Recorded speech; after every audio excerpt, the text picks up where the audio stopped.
Good morning. We're the group composed by Adria Frances, Maria Garcia, Fran Garcia, and Carlota Garrido. And today, we're going to present you our developed algorithm to predict breast cancer. Here, you can see the contents of our presentation. Breast cancer is the most common malignancy among women worldwide. Early diagnosis is crucial to improve prognosis and survival rates. Yet, current screening methods such as mammography may not always be accessible, conclusive, or suitable for all patients. For this reason, there's an increasing interest in the use of non-invasive biomarkers and predictive models to support early detection and individual risk assessment. With this project, we aim to develop a predictive model that can assist clinical specialists in determining if a patient has breast cancer based on their body mass index and various biomarkers obtained from blood tests. One of the most important steps when training a predictive model is to become familiar with the dataset. For this reason, we will do an extensive description of our dataset to be able to understand this data perfectly and also to create an optimal predictive model.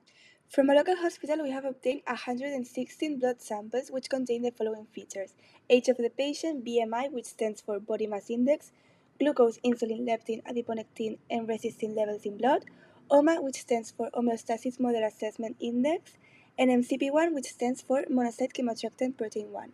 Then we have the label feature, which is a feature that informs us whether the patient has developed breast cancer or not. 1 stands for a healthy patient, and 2 stands for a patient that has developed breast cancer.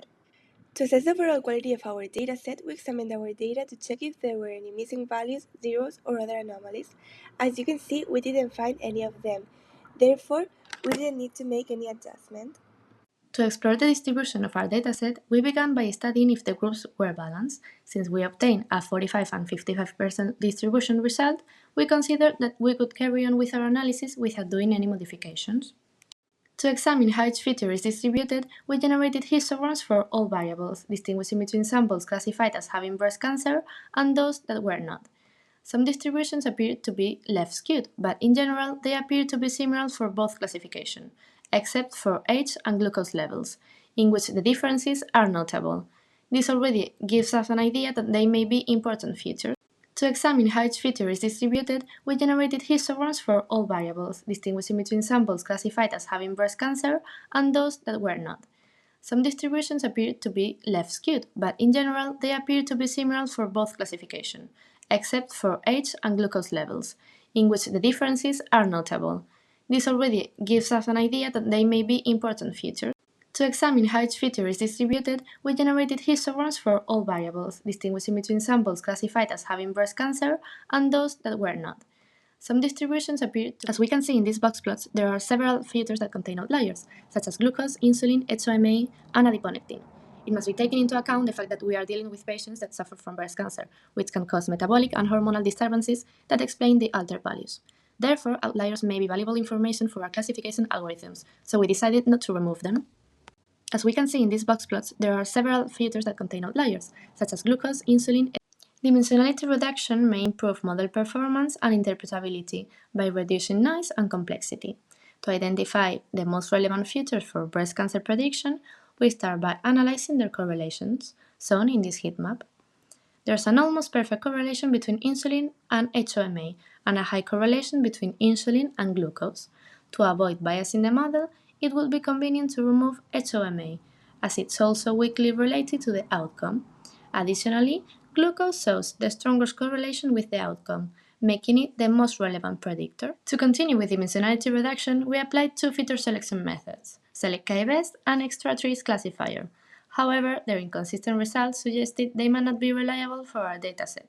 Therefore, we decided to test three classifiers, using PCA for k-nearest neighbor and supervector machine, and feature importance for the random forest class. Before starting to test the classifiers, we have separated 20% of our data for external validation, which will be tested after finding the best combination of hyperparameters. To determine the most effective classification method for identifying whether patients have breast cancer, we will develop and evaluate three different classifiers, selecting the one that shows the best results. We implemented and trained three different classification models: KNN, Random Forest, and SVM. Firstly, we have evaluated the performance of the KNN model without applying any dimensionality reduction techniques. In the internal validation phase, internal holdout validation was used to determine the optimal number of neighbors based on accuracy. The results show that the best performance was achieved with k equal 3, reaching an internal accuracy of 0.579. In the external validation phase, the model trained with these hyperparameters was tested on unseen data to assess its generalization ability. However, the performance dropped significantly, with a final accuracy of only 0.5, indicating poor generalization. The accuracies are relatively low, which suggests that the KNN model struggles to capture meaningful patterns from the data. We can see that this KNN model has a very low sensitivity and a high false negative rate, making it unreliable for cancer detection. Therefore, the next step will be to apply principal component analysis (PCA) to reduce dimensionality and check if it potentially improves the model performance. Before performing internal validation, we scaled the feature dataset to normalize the data, which is essential before applying PCA. Among all the combinations tested, the highest accuracy was achieved with 6 PCA components and 90 neighbors. With this, we obtained an accuracy of 79% in internal validation and 66.6% on external validation. The results confirm that in this case, PCA improves generalization compared to non-PCA approaches. The KNN PCA model shows improved performance with a lower false negative rate and it maintains a low false positive rate. Sensitivity reaches 50%, a significant increase, while specificity remains strong. Processing the data with PCA enhances the model's cancer detection capabilities. The second classifier we have implemented in our dataset has been the random forest classifier.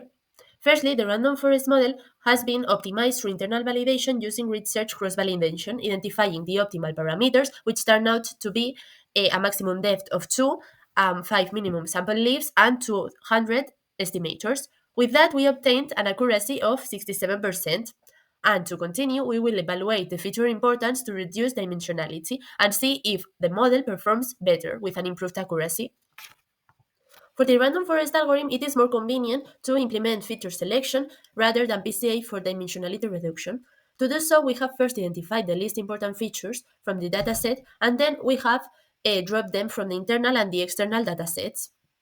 Therefore, we have created a new dataset by dropping these least important features, which in this case are the monocyte, chemoattackant protein 1, leptin, and adiponectin.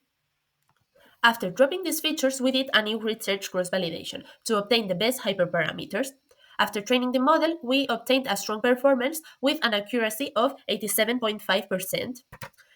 This is quite unusual since we can see that the external validation outperforms the internal results. This suggests that the model generalizes exceptionally well with new data. The confusion matrix show that one healthy patient is being misclassified as ill. However, we can also see that two cancer patients are being misclassified as healthy, which is a much more concerning issue since those patients would need immediate treatment. We can see that this model has a very high sensitivity and specificity. These values, together with the high accuracy of the model, could let us think that this is a good predictor. The accuracy of our model in external validation was of 87%, which is quite high for a typical model performance. Such a high accuracy may raise concerns about potential overfitting or whether we might have been just lucky. To address this, we have retrained the model by changing the random state during the data split, allowing us to assess whether the results are consistent across different data splits. This time, the final accuracy is of 75%, which is slightly lower than the previously observed result. We interpret this as an indication that the earlier external validation result might have been optimistic due to a favorable data split, rather than a true reflection of the model general performance. With the second approach, we have obtained slightly lower values for sensitivity and specificity. However, they are still good results for a classifier. Therefore, we can conclude that the performance of the model is consistent and reasonable, and there is no strong indication of overfitting. The third and last model we have tried has been Super Vector Machine. We have first tried it without PCA using the grid search CV function to obtain the best combination of hyperparameters that give us the best accuracy rate. When testing on external data, we have obtained an accuracy rate of 0.79, which is actually a little bit high. In this case, a sensitivity of 91.2% has been obtained and a relatively high specificity too. It's important that we have high sensitivity because it suggests that the model is not considering a lot of false negatives. This is very important, especially if we are dealing with cancer diagnosis. We will take this into account to decide the final model. In order to ensure that our model wasn't committing overfitting, we retrained it using a different split between internal and external data. As we can see, the accuracy rate is the same as before, but sensitivity and specificity changed. Since these values are more or less conserved on both cases and they are not overly high, we consider that our model just performs well and is not committing any overfitting. Finally, we have trained an SVM model with dimensionality reduction using PCA. The final accuracy rate has been of 0.75, which is slightly lower than the model that didn't use PCA. Also, we see that the combination of hyperparameters has changed as before, now needing a polynomial kernel instead of a linear one. We have obtained a very high specificity of 92% and only a 58% sensitivity. This is primarily due to the presence of 5 false negatives in the confusion matrix. This can be problematic because missing positive values when we're dealing with breast cancer diagnosis can have very serious consequences. In this table, we summarize all the information concerning accuracy, sensitivity, and specificity of all the models that we have tried. After analyzing this table, we conclude that the two models that perform better are random forest and supervector machine without PCA. To ensure that the performance values were realistic, we computed the average for both splits of both models. These results are shown in this table. As it can be seen, random forest presents better results in all of the computed metrics compared to SVM.